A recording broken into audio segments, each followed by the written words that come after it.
Laras terjebak di kota sepi setelah mobilnya mogok. Harapannya untuk bantuan berubah menjadi horor saat sekelompok anak laki-laki menyerangnya tanpa ampun. Tubuhnya ditinggalkan, tetapi jiwanya yang penuh dendam mulai menghantui kota itu. Saudarinya, Sophie, dihantui bisikan Clara untuk mencari keadilan. Mengikuti petunjuk arwahnya, Sophie masuk ke kota misterius itu, hanya untuk menyadari bahwa balas dendam ini membawa mereka pada rahasia gelap yang lebih besar. Bisikan itu terus bergema di udara. Ini belum berakhir. Dan inilah horor sebelum bobo. Laras mengemudikan mobilnya di sepanjang jalan yang kosong. Sesekali jarinya mengetuk-ngetuk kemudi dengan gugup, mencoba mengikuti irama musik. Sementara itu dia menggigit bibirnya, berusaha mengumpulkan segenap keberanian untuk terus berkendara di jalanan yang sepi ini. Matahari yang terbenam memberikan bayangan panjang di atas jalanan kota yang sunyi senyap, membuat semuanya terlihat menakutkan. Situasi menjadi semakin mencekam saat mobilnya tersendat-sendat, dan tiba-tiba berhenti, membuat Laras terdampar entah di mana. Laras pun mengerang dengan jengkel, memukul dashboard dengan frustrasi. Laras lantas melihat ke sekelilingnya, di mana bangunan-bangunan tua berjejer di sepanjang jalan dengan jendela-jendela yang gelap dan kosong, layaknya mata yang hampa tanpa kehidupan. Keheningan yang pekat terasa seolah-olah kota itu sedang menahan napas. Laras menghela napas, mengetahui kalau dia harus melakukan sesuatu untuk keluar dari sana. Laras pun melangkah keluar dari mobil, menarik mantelnya lebih erat untuk melawan udara dingin yang terasa begitu menusuk. Sinyal handphone pun tidak ada, hingga Laras mencoba memanggil-manggil untuk meminta bantuan, berharap ada jawaban dari siapa saja. Tapi hanya kokok burung gagak di kejauhan yang merespons panggilannya, yang seketika membuat bulu kuduknya merinding. Laras kemudian menyisir pandangannya ke sekeliling, tapi tidak ada satu orang pun di sana, dan dia juga tidak menemukan tanda-tanda kehidupan. Laras merasa gelisah saat dia berjalan lebih jauh ke dalam kota, selangkah demi selangkah. Dia menyusuri jalanan yang berbelok-belok, seperti labirin yang berusaha menyesatkannya. Hal itu pun lantas membuat Laras menjadi semakin frustasi. Namun, tepat ketika Laras mempertimbangkan untuk kembali ke mobilnya, ia melihat sekelompok anak laki-laki remaja yang sedang bermain di sebuah gang. Rasa lega seketika menyelimutinya, dan Laras pun bergegas menghampiri mereka dengan langkah yang ringan. Laras melambaikan tangan pada anak-anak itu, mencoba bersikap ramah karena dia berharap mereka bisa membantunya. Mereka berhenti bermain dan menoleh ke arahnya, dengan wajah mereka yang tersembunyi yang dalam bayang-bayang senja. Meskipun merasa sedikit takut, Laras memberanikan diri untuk bertanya, apakah mereka tahu di mana dia bisa menemukan montir untuk memperbaiki mobilnya. Salah satu dari anak laki-laki itu, dengan senyum nakal, menawarkan bantuan dan meminta Laras untuk mengikuti mereka. Laras tidak punya pilihan lain selain memilih untuk mempercayai satu-satunya tanda kehidupan yang pernah dilihatnya di kota itu. Laras kemudian mengikuti anak-anak itu melalui jalan-jalan sempit yang berliku. Ketakutannya semakin bertambah di setiap langkahnya, ketika bangunan-bangunan itu nampak semakin mendekat ke arah mereka, seolah-olah hendak menghimpitnya dan meremukan tubuhnya. Berusaha melawan rasa takutnya, Laras pun mencoba berbasa-basi pada anak-anak itu, tapi upayanya tersebut disambut dengan keheningan yang aneh. Mereka akhirnya berhenti di depan sebuah bangunan yang sudah rusak dan penuh dengan coretan, dengan jendela-jendela yang tertutup. Laras dengan ragu-ragu bertanya apakah ini tempatnya, karena dia tak melihat siapapun di sana selain mereka. Apalagi bangunan itu juga tidak seperti bengkel-bengkel pada umumnya. Laras bahkan tak berpikir kalau tempat itu layak untuk dijadikan bengkel atau tempat tinggal. Namun, anak-anak itu sepertinya tak peduli dengan pendapat Laras tentang tempat itu, karena mereka hanya mengangguk pelan dan wajah mereka sekarang nampak dingin dan mengancam. Anak laki-laki yang menyeringai lantas melangkah mendekati Laras, seraya memperlihatkan sebilah pisau, yang entah kenapa, nampak begitu berkilau di kegelapan. Ketakutan seketika melumpuhkan Laras. Apalagi dia juga tak memiliki kesempatan untuk kabur karena mereka mengepungnya. Bersamaan dengan itu, sebuah tangan membekap mulut Laras, meredam tangisannya, membuatnya kesulitan untuk bernapas. Laras meronta-ronta, mencoba melakukan perlawanan, tapi orang itu membekapnya dengan begitu kuat, hingga dia tak dapat memikirkan apapun. Semuanya terjadi begitu cepat. Dan hal terakhir yang dilihatnya adalah seringai kejam anak laki-laki itu saat pisau itu turun. Sebelum benar-benar kehilangan kesadarannya, Laras yang sekarat dapat merasakan tubuhnya terasa begitu dingin, dan napasnya mulai terasa berat, hingga dia akhirnya kehilangan nyawanya. Tubuhnya yang sudah tak bernyawa ditinggalkan di gedung yang terlantar, sementara jiwanya, yang dipenuhi dengan kemarahan dan kesedihan, tidak dapat melanjutkan hidup. Ketika matahari sepenuhnya terbenam, malam pun tiba dengan kengerian yang begitu mencekam, seolah-olah menjadi pertanda kalau roh Laras yang penuh dendam mulai bergejolak, mencari keadilan dan pembalasan atas kematiannya yang brutal. Sophie menatap foto saudarinya, Laras, dengan air mata berlinang. Seminggu telah berlalu sejak mayat Laras ditemukan, namun rasa sakitnya masih terasa begitu memilukan. Apalagi polisi belum mendapatkan petunjuk apapun mengenai kasus kematian Laras. Bertekad untuk tetap tegar, Sophie pun menyeka air matanya, berusaha untuk tidak terlalu meratapi kematian saudarinya yang tercinta. Namun, sejak kematian Laras, hal-hal aneh mulai terjadi di rumahnya, seperti bisik-bisik kecil di malam hari dan benda-benda yang bergerak sendiri. Awalnya, Sophie mengira kalau semua itu hanya manifestasi dari kesedihan dan duka yang mendalam atas kematian Laras. Karena jauh di dalam lubuk hatinya, Sophie masih berharap kalau Laras berada di sisinya. Namun, hari demi hari, kejadian-kejadian itu terasa begitu nyata. Sekalipun hal itu sangat bertentangan dengan akal sehatnya. Sophie berpikir kalau dia mungkin telah kehilangan akal sehatnya. Hingga kemudian mimpi buruk pun dimulai. Setiap malam, Sophie memimpikan kota yang sepi, menyusuri jalan-jalannya yang berkelok-kelok seperti labirin, dan berakhir di gedung tempat Laras dibunuh. Berbeda dengan mimpi-mimpi biasa yang pernah dia alami sebelumnya, mimpi-mimpi itu terasa begitu nyata dan penuh dengan bisikan-bisikan misterius. Hingga suatu malam, Sophie tiba-tiba terbangun seolah-olah ada sesuatu yang sengaja membangunkannya. Dia kemudian mendengar bisikan samar-samar, terdengar seperti suara Laras yang meminta pertolongan. Ketakutan seketika menyergap tubuhnya, membuat jantungnya berdegup kencang, hingga bernapas pun terasa begitu sulit.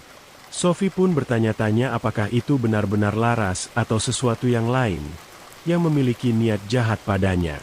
Di waktu yang bersamaan, Sophie dapat merasakan kalau atmosfer di tempat itu tiba-tiba menjadi dingin dan mencekam. Tak lama kemudian, sesosok bayangan muncul, perlahan membentuk wujud hantu Laras. Matanya dipenuhi dengan kesedihan dan amarah. Sophie berusaha untuk tidak gentar dan tetap tenang, sekalipun sosok Laras yang ada di hadapannya nampak begitu menakutkan, karena Sophie menyadari bahwa Laras mungkin datang karena dia membutuhkan bantuannya. Arwah Laras kemudian menyampaikan bahwa Sophie harus menemukan para pembunuh, dan membuat mereka bertanggung jawab atas kematiannya.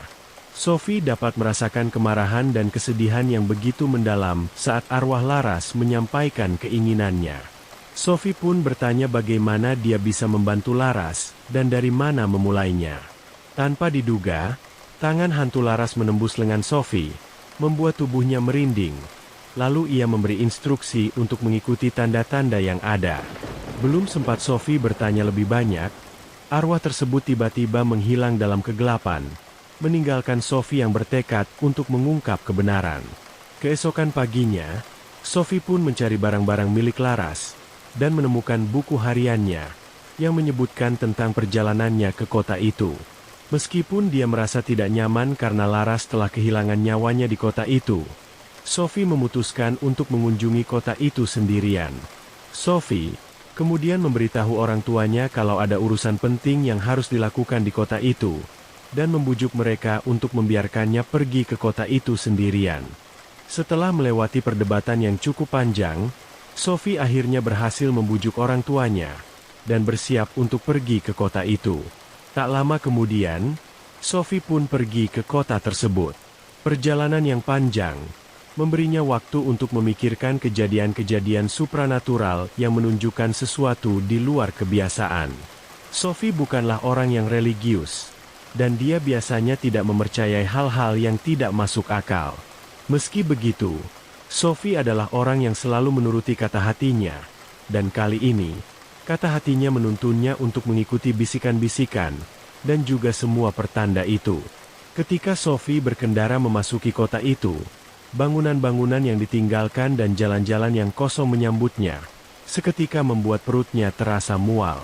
Sophie kemudian memarkir mobilnya di tepi jalan, dan saat dia melangkah keluar dari mobil, dia dapat merasakan seolah-olah dia akan memasuki keheningan yang menakutkan. Tak hanya itu, Sophie juga dapat merasakan sesuatu yang secara misterius menariknya ke arah bangunan tempat jasad Laras ditemukan. Setibanya di sana, embusan angin muncul entah dari mana, dan seolah-olah berbisik. Temukan mereka. Balas dendam. Kepada Sophie, saat dia hendak memasuki bangunan itu, Sophie pun menarik napas dalam-dalam sebelum memantapkan hatinya untuk melangkah masuk ke sana. Dia kemudian menggunakan senter ponselnya untuk menerangi jalannya, masuk ke dalam koridor-koridor yang gelap dengan dinding yang sudah lapuk. Sophie memasuki sebuah ruangan di mana dia menemukan altar kecil dengan barang-barang Laras dan juga barang-barang lainnya, termasuk mainan tua, jam tangan rusak, dan foto anak-anak. Tak lama kemudian, suhu udara menurun dan terasa begitu dingin saat Sophie merasakan kehadiran seseorang di belakangnya. Saat dia menoleh, Sophie melihat roh Laras dengan wujud yang jauh lebih menakutkan dari sebelumnya. Mata Laras melotot ke arahnya, dan dengan suara yang parau, Laras menuntut agar Sophie segera menemukan para pembunuh agar dia bisa membalas dendam pada mereka. Sophie yang telah membulatkan tekadnya, mengangguk paham, dan bergegas mengambil barang-barang milik Laras yang ada di sana, lalu kembali ke mobilnya. Dengan roh Laras yang membimbingnya dan juga barang-barang milik Laras yang dapat dijadikan petunjuk, Sophie berpikir kalau dia telah mempunyai harapan baru untuk mengungkap kebenaran di balik kematian Laras. Perjalanan untuk mengungkap kebenaran dan membawa keadilan bagi Laras baru saja dimulai. Tapi Sophie telah membulatkan tekadnya dan akan terus maju, sekalipun dia harus menghadapi bahaya yang dapat mengancam nyawanya.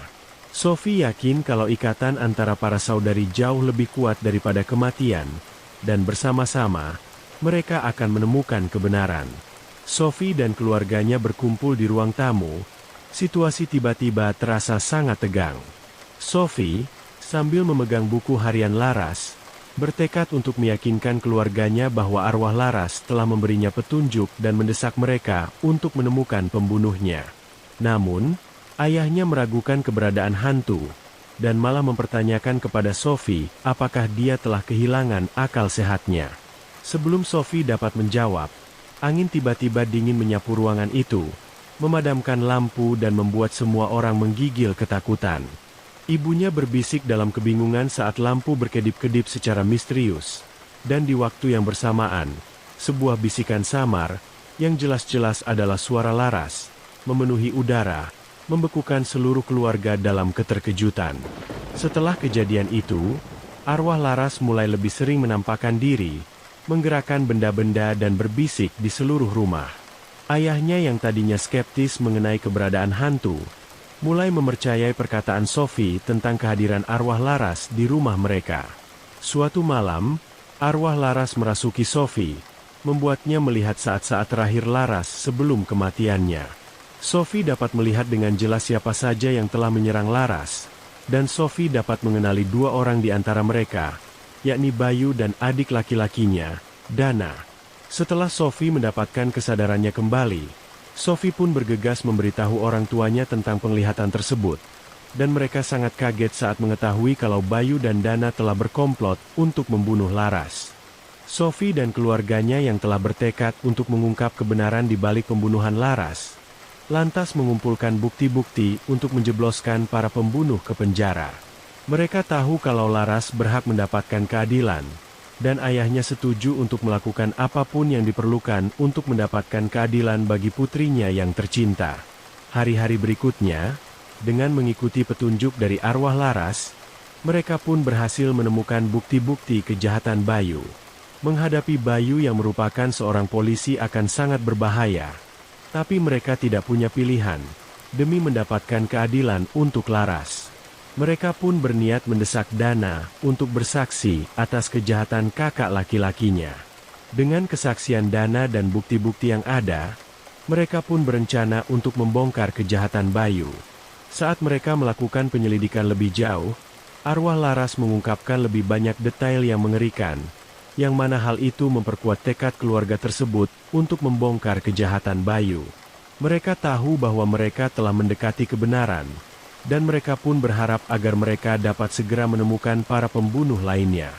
Sesuai dengan janjinya pada arwah Laras, Sophie akan membuat para pembunuh membayar atas hal mengerikan yang telah mereka lakukan pada Laras, yang membuat saudarinya tercinta kehilangan nyawa. Sophie tidak akan membiarkan para pembunuh lolos begitu saja sampai dendam Laras terbalaskan. Ikatan antara para saudari tidak dapat dipatahkan, dan bersama-sama, mereka akan mengungkap kebenaran dan membawa keadilan bagi Laras.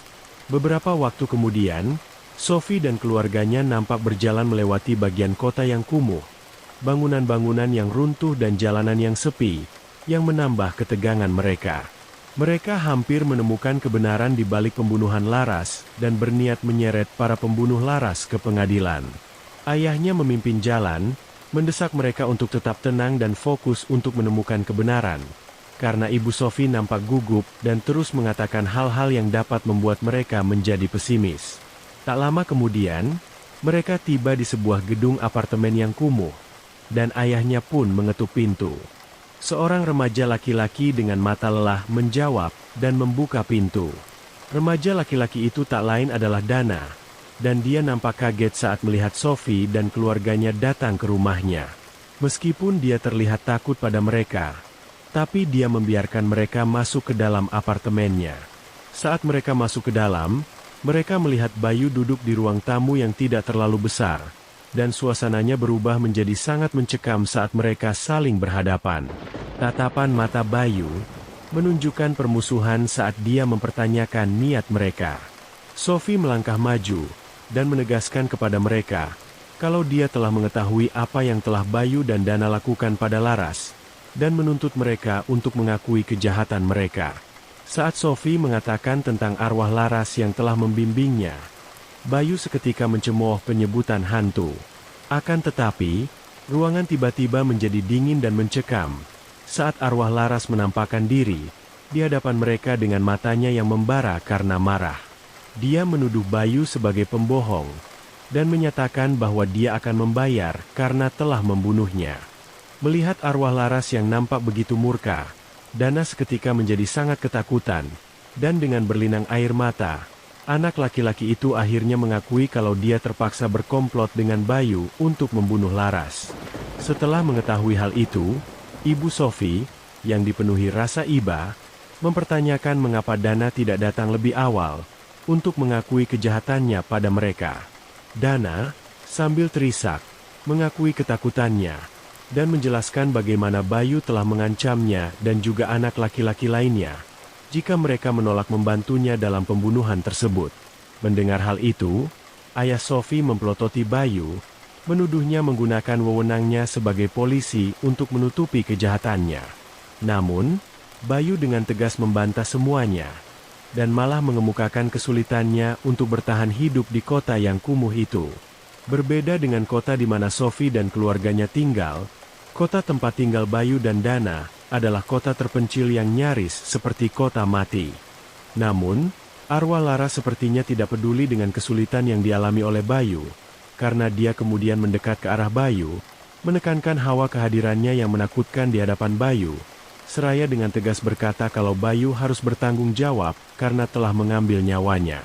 Semua orang yang berada di ruangan itu seketika merasakan kengerian yang begitu mencekam. Sophie memeluk orang tuanya, meyakinkan kalau mereka akan baik-baik saja, karena Sophie yakin kalau Laras tidak akan menyakiti mereka. Di sisi lain, Dana berlutut, memohon ampun pada arwah Laras seraya menangis menyesali perbuatannya. Sementara itu, Bayu yang tadinya merasa percaya diri saat dia mencemooh tentang keberadaan hantu, seketika merasakan tubuhnya gemetar ketakutan karena kehadiran arwah laras yang murka di hadapannya. Bayu dapat merasakan kalau arwah laras mungkin dapat menyakitinya jika dia lepas kendali, karena hanya dengan kehadirannya, arwah pendendam itu dapat mengirimkan gelombang kengerian seperti mimpi buruk yang tidak pernah berakhir. Oleh karena itu, Bayu pun berlutut dan pura-pura memohon pengampunan kepada arwah pendendam itu. Namun, arwah laras sepertinya dapat mendeteksi ketidaktulusan dalam ucapan Bayu, sehingga arwah itu pun menyatakan bahwa permintaan maafnya tidak ada artinya dan keadilan akan tetap ditegakkan. Setelah mengatakan semua itu, arwah laras pun menghilang dan situasi kembali normal. Dana, yang masih menangis dan sedikit ketakutan, lantas menghampiri ibunya Sophie dan menawarkan bantuan dengan bersaksi melawan Bayu. Mendengar hal itu, Bayu seketika menjadi marah dan menyeret Dana, lalu membanting tubuh Dana dengan keras. Ayahnya Sophie berusaha menolong Dana, tapi Bayu mengeluarkan pistolnya dan mengancam akan membunuh mereka jika mereka tidak segera pergi meninggalkan rumahnya. Sophie dan orang tuanya pun tak memiliki pilihan selain pergi dari sana. Keluarga itu tahu bahwa jalan yang akan mereka lalui untuk mengungkap kebenaran akan sulit, tapi mereka bertekad untuk melihat keadilan ditegakkan. Dengan arwah laras di sisi mereka, mereka akan membongkar kejahatan Bayu dan membawanya ke pengadilan agar Bayu dan komplotannya mendapatkan hukuman yang setimpal. Saat mereka meninggalkan gedung apartemen itu, Sophie merasa sedikit lega, karena mereka semakin dekat untuk membalaskan dendam laras. Perjalanan masih jauh dari selesai, tapi dengan roh laras yang membimbing mereka merasakan adanya harapan. Mereka akan mengungkap kebenaran di balik pembunuhan laras, dan menjebloskan para pembunuh ke penjara. Malam-malam berikutnya, setelah Sophie berhasil menemukan identitas para pembunuh, arwah laras yang penuh dendam pun bersiap untuk membalas dendam. Kota itu seketika berubah seperti kota hantu. Udara dingin terasa begitu menusuk, membuat suasana terasa semakin mencekam. Bayangan kota menjadi semakin menakutkan, seolah-olah bayangan itu dapat hidup dan menerkam apapun yang melintas di atasnya. Dana adalah orang pertama yang merasakan kemurkaan laras. Dana yang sedang sendirian di rumahnya, tiba-tiba melihat bayangan-bayangan yang meliuk-liuk di dinding, dan di waktu yang bersamaan, hantu laras muncul, bersiap untuk membalaskan dendamnya. Dana yang ketakutan seketika berlutut memohon pengampunan. Tolong, Laras, aku minta maaf. Tolong ampuni aku. Pada momen tersebut, arwah Laras seperti memaksa Dana untuk mengingat kembali pembunuhan tersebut. Namun, alih-alih menjadi si pembunuh, arwah Laras memaksa Dana merasakan ketakutan dan penderitaan Laras di saat-saat terakhir hidupnya. Tak lama setelah itu, bayangan itu mencapai Dana seperti tangan-tangan iblis, lalu mencengkeramnya dan menyeretnya ke dalam kegelapan yang tak berujung. Dana berteriak meminta tolong dan mencoba melarikan diri, tapi dinding-dinding itu tiba-tiba menutup dan mencekiknya dengan ingatan akan penderitaan Laras. Dana pun lenyap ditelan kegelapan. Hanya jeritannya yang parau yang terdengar semakin jauh sebelum akhirnya hilang begitu saja. Sasaran arwah Laras yang penuh dendam berikutnya adalah salah satu komplotan Bayu dan Dana, seorang pria bernama Rendra, yang sedang minum-minum di sebuah bar. Rendra menyadari kalau suasana di sekitarnya tiba-tiba membeku, dan tak lama setelah itu, hantu Laras muncul. Rendra sontak saja menjadi panik dan ketakutan, karena hantu Laras muncul dengan wujud yang paling mengerikan yang belum pernah dia lihat seumur hidupnya. Tak hanya itu, arwah Laras juga memaksa Rendra untuk mengingat kembali kejadian itu, dan membuat Rendra merasakan penderitaan Laras pada momen-momen terakhir hidupnya. Di tengah kengerian itu, bar tersebut tiba-tiba berubah menjadi lorong gelap tempat Laras dibunuh.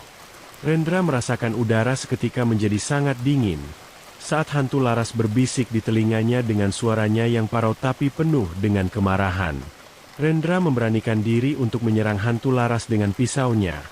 Tapi upaya itu sia-sia karena pisau itu malah berbalik melukai dirinya sendiri.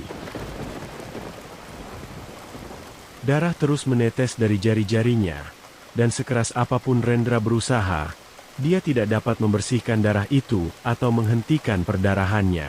Setelah itu, arwah pendendam Laras memburu para pembunuh satu persatu, menjebak mereka dalam mimpi terburuk mereka. Setiap pembunuh merasakan kehadiran arwah Laras. Ketakutan mereka semakin bertambah. Mereka mendengar bisikan-bisikan hantu yang semakin keras, dan merasakan rasa dingin yang tak tertahankan yang merembes ke dalam tulang-tulang mereka. Mereka dipaksa untuk merasakan penderitaan Laras saat mereka menghabisi nyawanya. Dipaksa untuk merasakan detik-detik sebelum kematian datang di mana mereka tak dapat melarikan diri. Tak hanya itu, mereka juga dihadapkan pada bayangan-bayangan yang bergerak di sekitar mereka, yang lantas mencengkeram mereka dan menyeret mereka ke kegelapan tak berujung. Mengetahui kalau Dana dan yang lainnya telah kehilangan nyawa mereka, Bayu berusaha kabur, tapi arwah pendendam Laras berhasil memojokkan Bayu ke sebuah gedung yang telah ditelantarkan. Tak ada siapapun di sana selain Bayu dan arwah Laras yang hendak membalas dendam. Bayu berusaha melakukan perlawanan, tapi arwah Laras tetap tak bergeming. Sama seperti yang lainnya, Bayu juga dipaksa untuk mengingat kembali pembunuhan itu dan merasakan penderitaan Laras di saat-saat terakhirnya. Di waktu yang bersamaan, Bayu dapat melihat dinding-dinding di sekitarnya meneteskan darah, diiringi suara Laras yang menakutkan bergema di seluruh ruangan, mengingatkan Bayu akan kekejamannya pada Laras. Saat arwah Laras menyerangnya, Bayu dapat melihat wajah Laras yang pucat dengan matanya yang penuh dengan dendam, dan di waktu yang bersamaan, Bayu merasakan beban rasa bersalahnya mulai menghancurkannya. Saat dia terbaring sekarat, Bayu akhirnya mengakui bahwa dia telah mengatur semuanya untuk menutupi kejahatannya. Roh Laras melayang di atasnya, menyatakan bahwa kejahatannya akan berakhir dan keadilan akan ditegakkan. Dia memohon ampun, tetapi roh Laras tetap dingin, dengan mata yang menyala penuh amarah. Dia merasakan kegelapan semakin mendekat, mencekiknya hingga napas terakhirnya terhenti.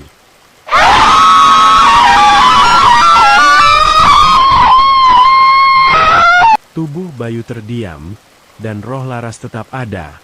Balas dendamnya telah selesai. Keluarga Laras merasa bahwa semuanya telah berakhir, berkumpul di luar gedung.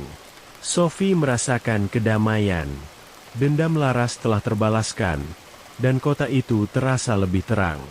Sambil berpelukan erat, keluarga itu tahu bahwa perjalanan mereka masih panjang. Namun dengan semangat Laras yang membimbing mereka merasakan adanya harapan. Mereka akan membangun kembali kehidupan mereka, mengingat ikatan yang lebih kuat dari kematian. Saat fajar menyingsing, Sophie membisikkan ucapan selamat tinggal terakhir kepada Laras, karena ia tahu bahwa bayang-bayang kota adalah bukti ikatan mereka yang tak terpatahkan dan upaya mereka yang tak pernah padam untuk mencari keadilan. Dengan tewasnya para pembunuh, Sophie dan keluarganya percaya bahwa arwah Laras telah beristirahat dengan tenang. Kejadian-kejadian supernatural berhenti, dan semuanya terasa lebih ringan. Mereka mengadakan sebuah peringatan kecil untuk Laras, berharap untuk mengistirahatkan ingatannya. Untuk sementara waktu, kehidupan tampak kembali normal. Rumah itu sunyi, dan bisikan-bisikan menakutkan itu hilang. Namun Sophie tidak bisa menghilangkan perasaan gelisah. Beberapa malam, ia terbangun dengan keringat dingin, yakin bahwa ia mendengar suara Laras. Suatu malam, Sophie terbangun di sebuah ruangan yang dingin dan sebuah bisikan. Ini belum berakhir. Sophie tahu arwah Laras masih gelisah. Bertekad untuk mencari tahu alasannya, Sophie mencari bukti-bukti yang ada. Di antara barang-barang milik Bayu, ia menemukan sebuah buku harian yang merinci kejahatan dan manipulasi yang dilakukan Bayu terhadap anak-anak. Bayu dan komplotannya rupanya sering melakukan perampokan demi mendapatkan uang dan memanipulasi anak-anak untuk menutupi kejahatan mereka. Tak hanya itu, untuk menghilangkan jejak kejahatannya, Bayu juga membunuh para korbannya, termasuk Laras. Menyadari bahwa Laras tidak hanya mencari keadilan untuk dirinya sendiri, tetapi juga ingin pengkhianatan Bayu terungkap. Sophie bersumpah untuk melanjutkannya. Arwah Laras kembali untuk melakukan aksi balas dendam terakhir. Rumah itu dipenuhi dengan energi supernatural yang menargetkan ingatan akan perbuatan jahat Bayu. Sophie dan keluarganya mengalami malam yang penuh kekacauan saat arwah Laras melepaskan amarahnya, memastikan warisan Bayu dihancurkan. Menjelang fajar, aktivitas tersebut berhenti, menyisakan keheningan yang menakutkan.